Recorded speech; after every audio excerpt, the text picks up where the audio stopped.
Hey, welcome back, guys, to Oracle Life Season 2, episode number 20. In this next series, as I've mentioned in the last episode, I'm going to be covering some of our past episodes and going into them a little bit more detail, diving in a little bit deeper, playing the particular techniques of interest and slowing them right down so that we can really analyze them frame by frame, and hopefully they shed a little bit more light to the casual observer and possibly some other individuals of higher caliber. A lot of times, for those that are new to Jiu-Jitsu, I'm going to be saying that a lot because the audience here for Oracle Life, guys, is really beginners and people of interest that may be interested in pursuing a more of a jiu-jitsu life. But obviously it's also of interest to people who are already in jiu-jitsu and can kind of relate to me in understanding that, you know, when we're in it, we're like balls deep in it. It's something that we live, eat, and breathe every moment, consuming, unlimited amounts of jiu-jitsu material out there, and there is a lot of material out there. So that's sort of my target audience for this material.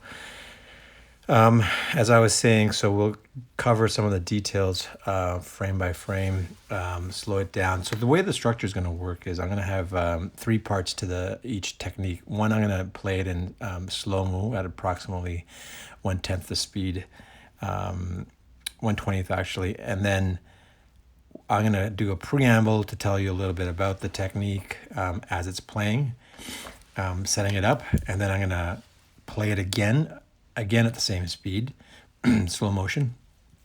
And this time, the second round, I'm going to actually explain sort of frame by frame what's happening in the scene.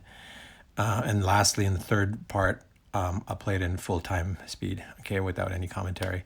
The number two one, where I'm going to be explaining it in slow-mo, I should just reiterate that a lot of people new to jiu-jitsu or just the casual observer, when you watch jiu-jitsu, you may have heard stuff about jiu-jitsu and got interested because there is a bit of a buzz out there.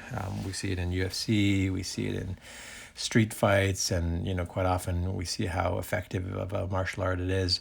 But if you do see it in a tournament setting, if you happen to see one, unless you actually know what you're looking for, and even then it can sometimes be quite a boring game, quite honestly.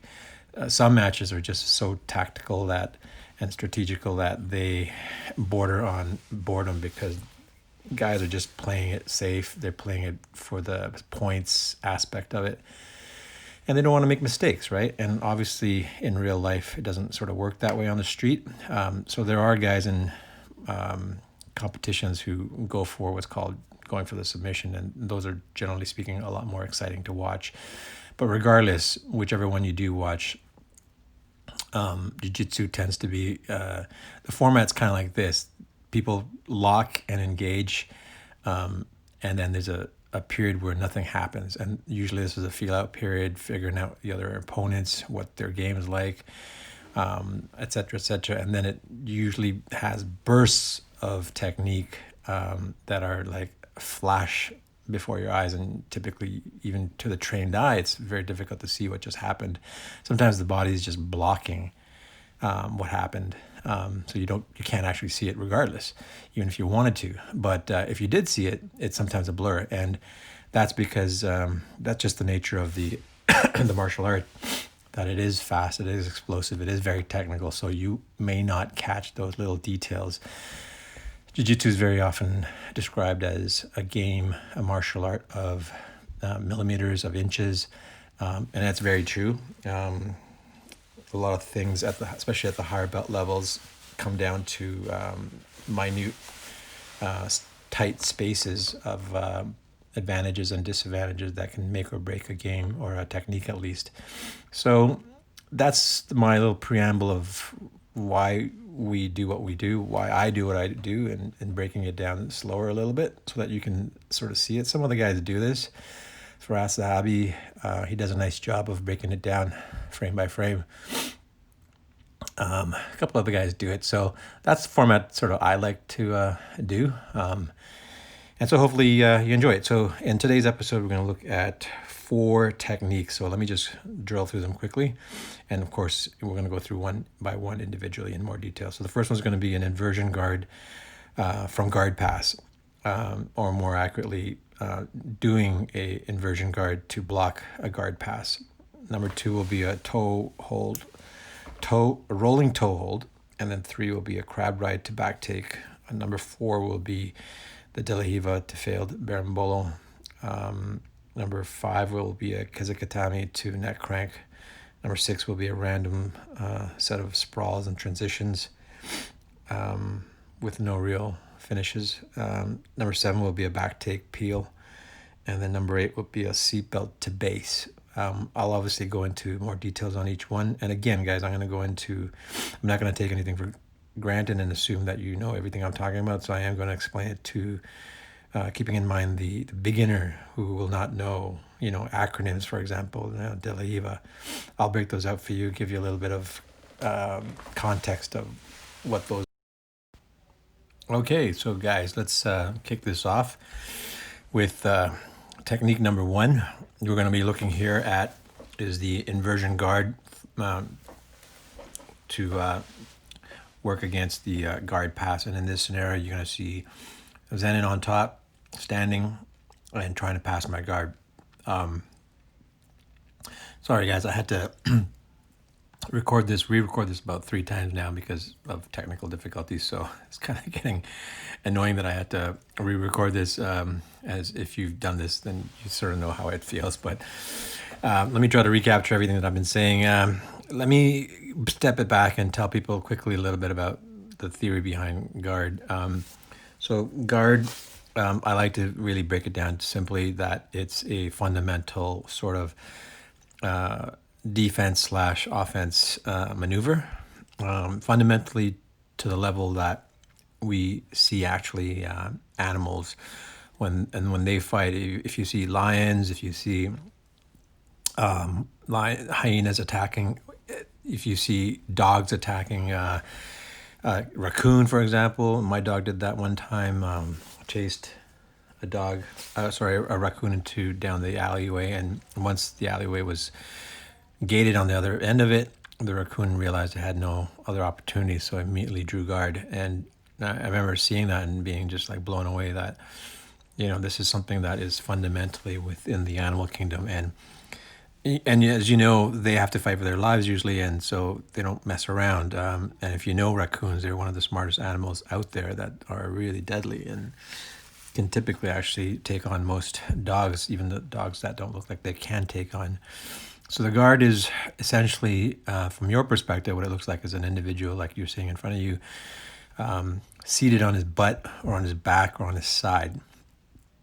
The idea is that you want to be able to use all 4 of your limbs, including your head. Let's count that as 5, as weapons. So if you are seated on your knees, for example, in a combat position, then you are effectively only using your hands and your head. So jiu-jitsu math, which I always refer back to, combat, you got 3, 2 arms and a head. And in guard, you got 2 legs, 2 arms, and your head. So that's 5. 5 versus 3. 5 is bigger than 3.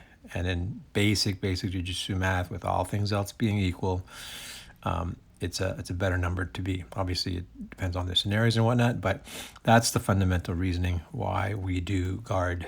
Okay, so let me hit play now and get this going. You're gonna see I'm holding Zenon's wrists to try to gain control, but quickly you can see he uses that to drive my legs away, which is what a guard passer wants to do. Now, he is a bit lackadaisical in his guard pass. He's just taking baby steps.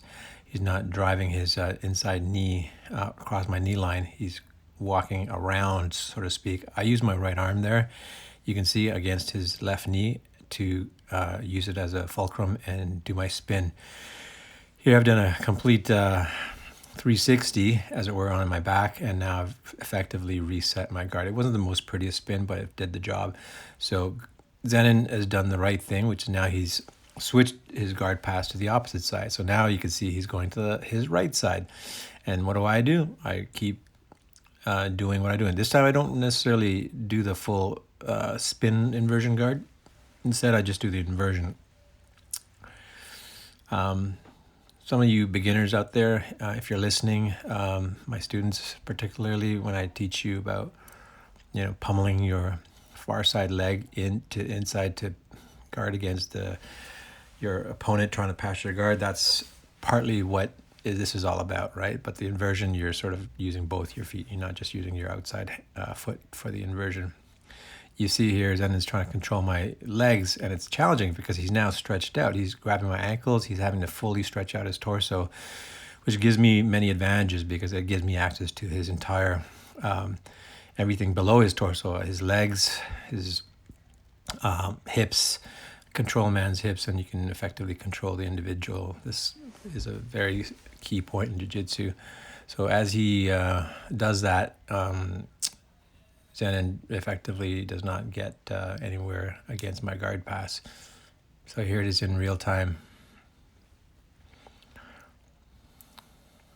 And there you have it. All right, so the next one, guys, I'm going to be talking about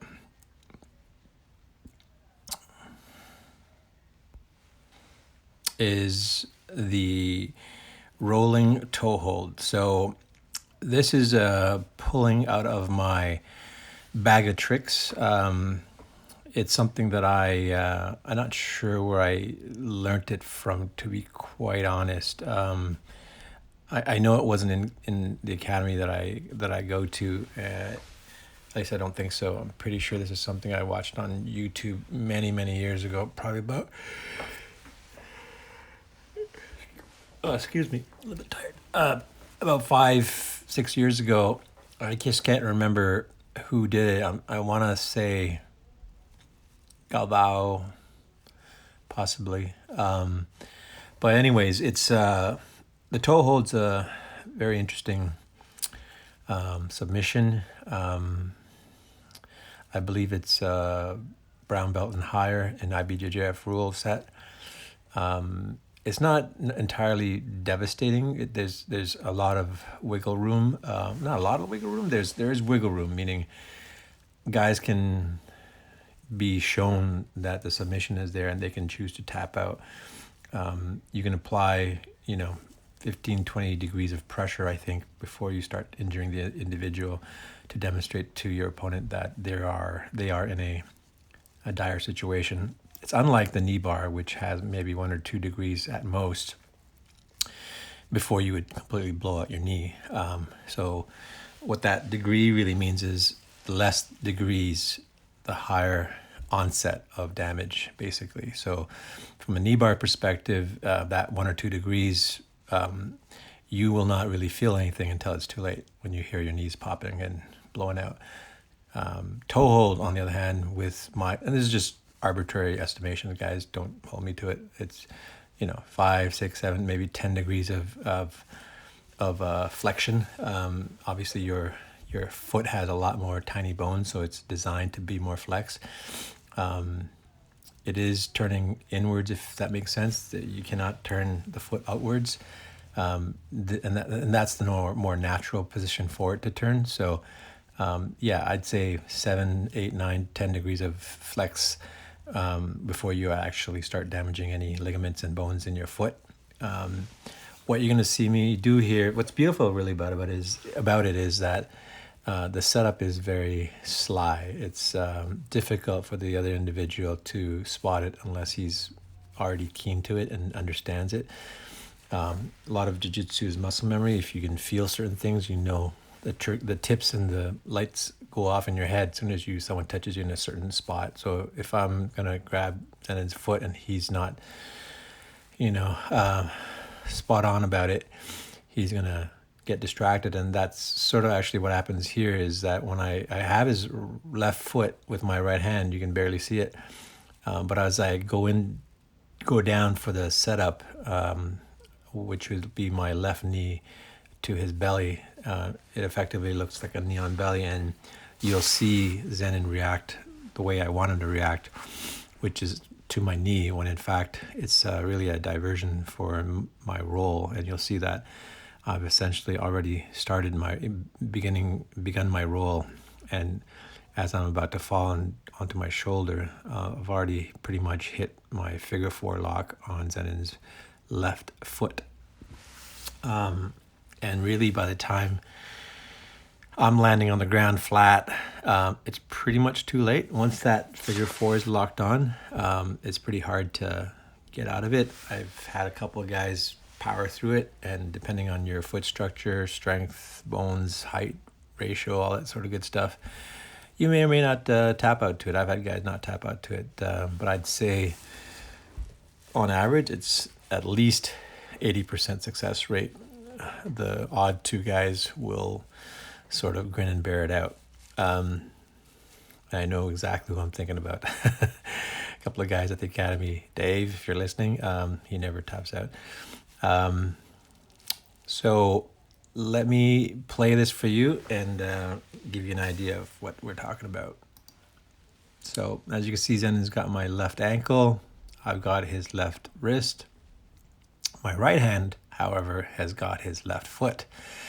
And if he's not paying attention, you can see I've already started the roll. I'm bringing my left arm inwards as I would do a somersault you see during warm-ups. My left knee's coming down. Zenon's, this is really just a split second. Zenon does not, he sees the knee and goes, oh damn, right? I gotta get this knee off of my belly. And you'll see him right there starting to work on getting that knee off of his belly. But really what's happening is I'm setting up the arm triangle on his left foot. And there I've done the roll, and I've already secured my triangle. You can just see it in the background there. My triangle is on, and I've got his foot. And within a split second now, I will start applying pressure gently. At this point, Zenon realizes he's in a toe hold. He's gonna attempt to get up. There he was maybe thinking of tapping. You see his left hand. But he's going to sit up thinking he can maybe walk out of it, but you can't walk out of it. Most guys can't. At this point, because he's not giving up, I'm going to apply some additional pressure, and then you'll see him tap at this point.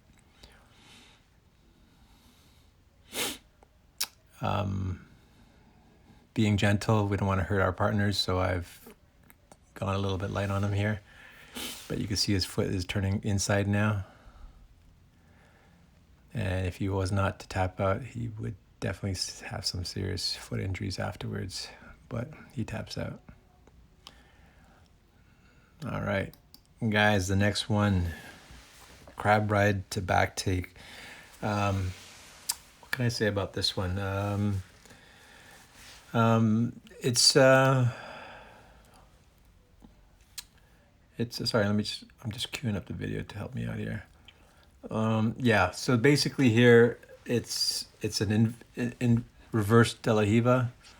So for those that don't know the De La Riva, Ricardo De La Riva from Brazil back in, I don't know, the 90s maybe, 80s, used to do this sort of move, not this one, but the regular De La Riva, which essentially is grabbing the ankle of the same side ankle of your opponent standing up and you're in guard, and your same side leg is sort of grapevined around that person's right leg. So for me, it would be on my, not that picture that you're looking at, but from a standard De La Riva, let's say on my left side, I would be grabbing his right ankle using my left leg and grapevining his right leg, if that makes sense. That's a De La Riva. Now what you're seeing here is on the opposite side. Actually, it's not a reverse De La Riva. It's on the opposite side. So it's his left leg, and I've got his ankle, and I've got the leg entwined only out a little bit further. This is a little bit further on set up for the back take. So I've got the De La Riva on the opposite side, on his left leg. And what you're going to see is as I extend my right leg, it naturally creates a wedge-like structure that sort of twists like a can opener. It twists his torso, his hips open, effectively turning him away from me. And when I do that, I can then use my my left foot to come in and get it behind his legs so that I'm effectively now behind him. And then it's just a matter of what's called crab riding him into my position, into the position for me to take his back. So sorry, that was a little bit wordy, and I understand if you didn't get all that, but let's take a look and maybe it'll make more sense. So here you see he's watched Zenon's torso. He's going to slowly turn away from me as I straighten my leg out. He pushes it down because he doesn't want that to happen, obviously. And my left foot now has already moved in. As you can see right there, it's poking through. And already it's too late. He's working on the foot, but my left leg is in now. And now it's just a matter of me getting both my knees past his knee line. And I don't have it just yet with my right knee. You can see he's poking out. I want that behind his thigh. So you're going to see in a second, I'm going to pull it back out. I'm already reaching up for his waist, you can see with my hands. As soon as my knees are on the inside, but behind his thighs, I can at that point crab ride.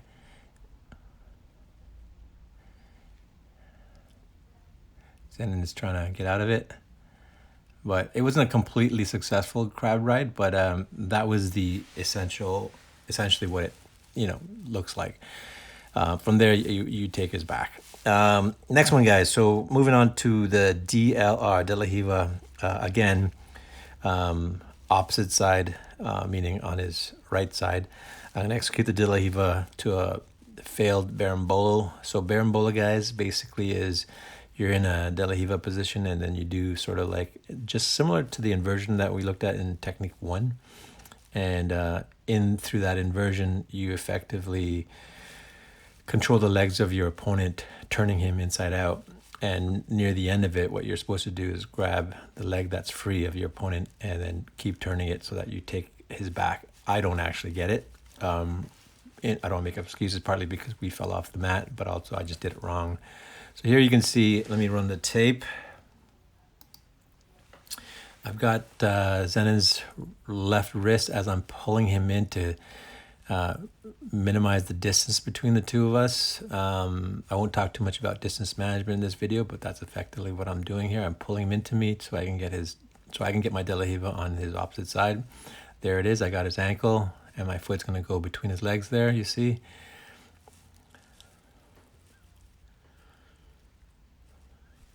Now, I'm grabbing his wrist for a reason, because we don't have gis on, and this is no gi, so you don't have that luxury. So you compromise, and you make do with what you got, and you grab body, limbs, and whatnot. So here, Zenon smartly puts his foot down, knee down.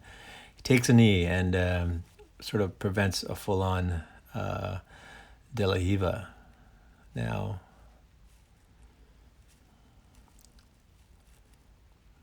he's sort of crossing his feet together to make it really difficult for me.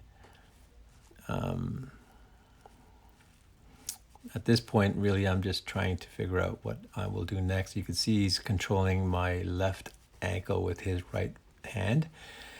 But I'm going to, at this point, release that so that I can start the inversion.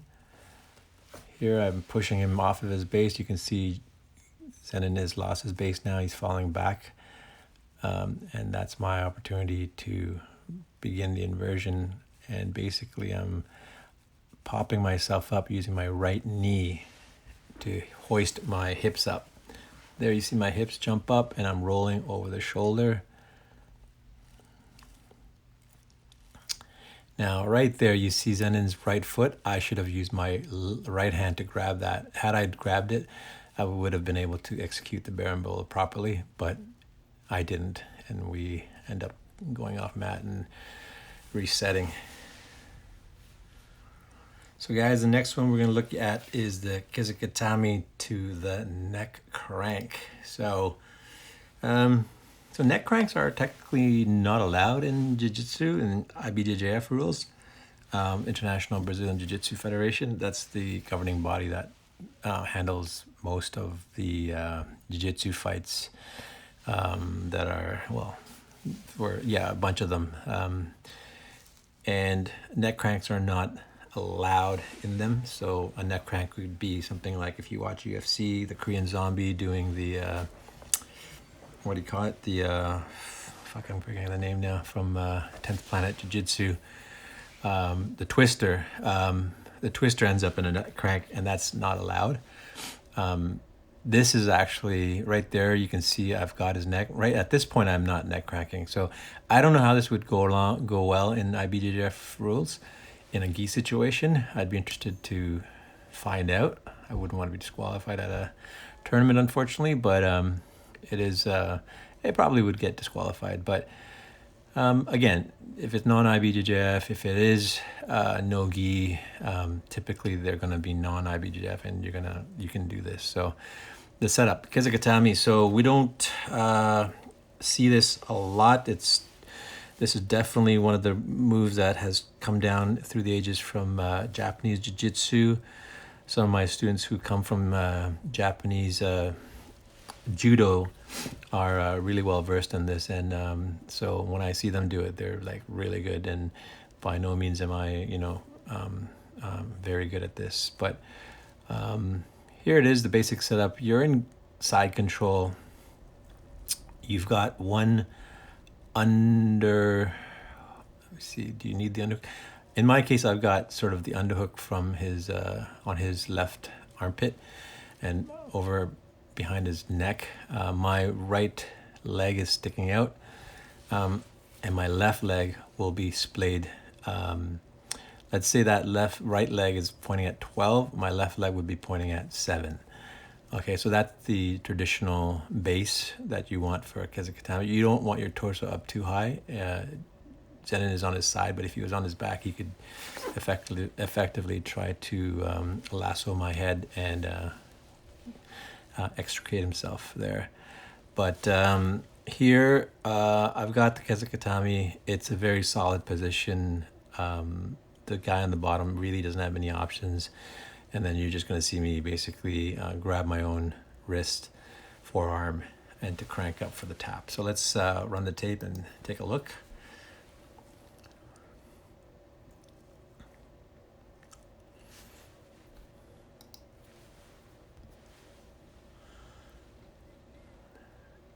I'm taking my time, as you can see clearly here. You can take your time because there is no rush. Your opponent is not going to go anywhere, so if you need to catch your breath, that's a good time to do it, perhaps. You can see me reaching here. I thought about grabbing just his head, but I don't do that. I instead grab my own wrist. I start putting my other foot forward, and I stretch out my leg, my right leg, you can see. I do that so I can generate more torque on his neck, obviously being gentle as possible so that I don't hurt Zenin. That, guys, is that one. So number 6 out of 8. We are at the random sprawls and transitions. So I just included this one, guys, because not everything works out the way we want them to. As you may follow from my previous episodes, I just tend to leave everything in, uncut, narrated top to bottom, with all the errors and downtimes and whatnot, intentionally, so you can sort of see it. Similarly here, I'm leaving in my mistakes or our mistakes.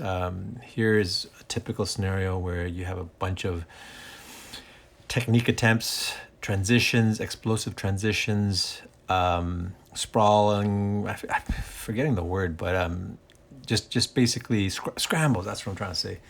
Let me write that down before I forget. Scrambles.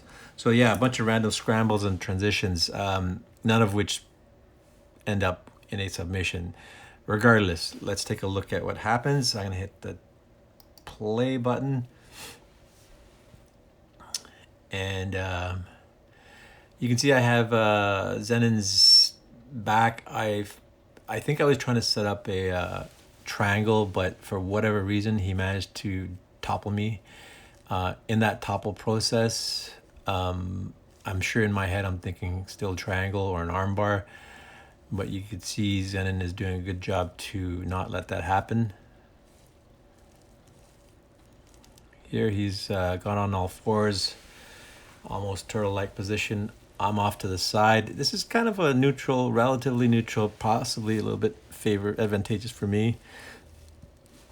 He's not really threatened at this point. You can see he's sort of turtling up. Because I have one of his shoulders and one of his arms, and I think that's what he's trying to protect. I don't think I'm going to get anything, so here I'm thinking, oh, well, I'm going to try to get back on his back. So I'm going to reach over and grab his triceps right there and try once more to get on his back, which is not a bad decision. Zenon here tries to stuff my bottom leg, which is smart on his part. If he can stuff it, he can try to potentially move towards side control. But if I continue on my back attack, which I am, I may in fact come out on top. But because we're both sort of in a positive forward motion, as it were, I've overshot right over his head. He sort of retracted right out and is out basically. So that was really nice of Zenon. I'm pretty much screwed at this point because I don't have anything, and he's just moments away from really taking my back. But he doesn't. He comes out through the back, and I believe he's gonna do, I forget what you call this, basically single leg like. He's gonna come up and try to take my right leg for leg control right here. Now, you can see what I mean when I'm saying that, you know, this whole sequence happens within a split second. And so, you know, in retrospect, when you watch it slow, it's everything becomes a little bit more obvious. So that was that one. So guys, next one is the back take peel. So this one's got an interesting story to it. I don't know exactly where I learned it from. I believe I'm recalling a friend on the mat showed me one time, or no. I wonder where it was from. I think okay, I don't want to sound like a douche, but I think I did this move one time out of the blue because the opportunity presented himself. It's kind of like the same principle of, I'm thinking of Anderson Silva. He did this really cool one where his back was exposed to a guy standing up. Both were standing up. And before the guy on the back could sort of do anything, Anderson reached down, bending at the torso from between his legs, grabbed the other individual's legs, yanked it out from him, and basically dropped the other individual. So it was a brilliant move, which I've actually done on the mat, and it works. But for some reason, that same principle stuck out in my mind, that if someone has your back, you're always able to focus on extremities. Jiu-jitsu is all about leverage, and what better way to amplify leverage when you get the utmost farthest tip point of a rod to create the maximum amount of leverage. So in Zenon's case here, in our case here, Zenon's body is the rod. It's fixated with his leg hooks in around my legs. His arms are underhooks under my arms. So he's in a very good strategic position on me. But he is high. So if you think about it, his chin is roughly on top of my crown of my head. That's a little bit high. So he risks two things. One, he risks falling off just by sheer gravity and lack of traction. Two, he risks me doing the peel, which is what I'm going to end up doing because he's so high. If he was actually a little bit further back on my back, I don't think I could do it. But as you can see, when I'm going to roll this tape, I'm going to remember this technique, and I'm going to reach over the back of his head, do a grip, and then pretty much just peel him off. So let's run the tape. I might have to speed this one up a little bit. Let's make this 0.2. There we go.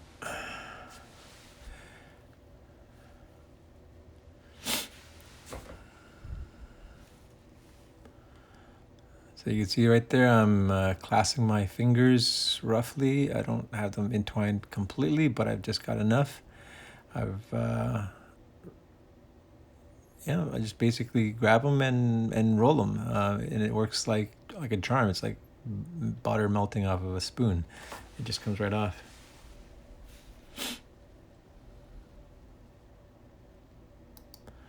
So last one, guys, for tonight is the seatbelt to base. Okay, this sounds like the most boringest technique in the world, and it probably looks like the most boringest technique, but I left this one in here because it's actually quite something that you might find yourself in a common position. And not just that, but a lot of guys don't take full advantage of this position. It is very powerful, and a lot of guys don't realize how much value it inherently has in the technique. How much, what that means is it has the ability to control a person's torso a lot more than you probably believe. I remember when I was first being in these positions, you are scared that the individual is just going to turn around and start, going into side control or whatnot. But the reality is, when you have a seatbelt, which I'm going to explain in a second, is it really is difficult for the person in the seatbelt to escape from. And that is a good thing for you, because once you've got that, you can pretty much control his torso at will. So what is the seatbelt? So it looks just like as it sounds. Your arms are effectively the seatbelt, and if you think about it from the direction of over the top of your shoulder, down diagonally across your chest to the armpit of the opposite side, and you have yourself a seatbelt. Here in this case, you don't see my right arm, which is under his right armpit. My left arm is over his left shoulder, and my two hands are clasped together. In this position, Zenon has not many choices. His typical escape would be to go on his back, which he will shortly do, and try to scooch out and escape. And you'll see me reset to base. What does that mean? It's the beauty of this move, which is, as long as I keep that seatbelt, I can pretty much control his torso so that I'm going to reset my base. From here, you're seeing me sit on my side, which is not really, yes, I can take his back from here and whatnot, but for me, you could also, if you wanted to, get on your knees and have a sort of more proper back take position. So let's run the tape here.